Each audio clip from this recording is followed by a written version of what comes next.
So yan guys, ito ang ipapakita kong video sa inyo ay yung isang lalaking pinaglaruan niya ang kanta ng Diyos at ang pangalan ng Diyos.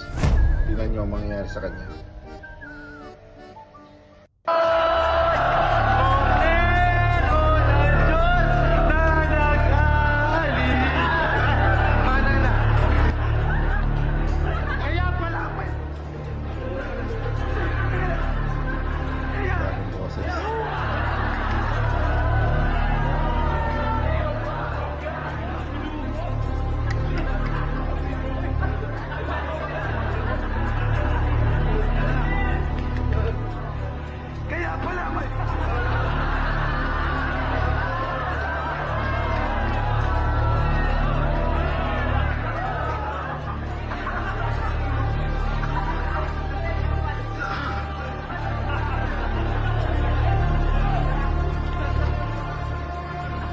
Tubig.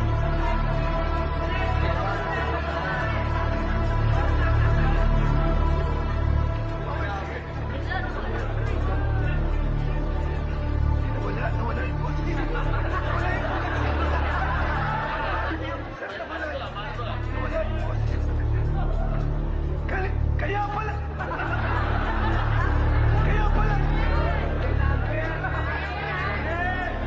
Ayan mga kadiskarte, wag po nating paglalaruan ang pangalan ng Diyos. Kahit na po nung tungkol sa Diyos, tandaan po natin ang Panginoon ay makapangyarihan sa lahat. God bless us all.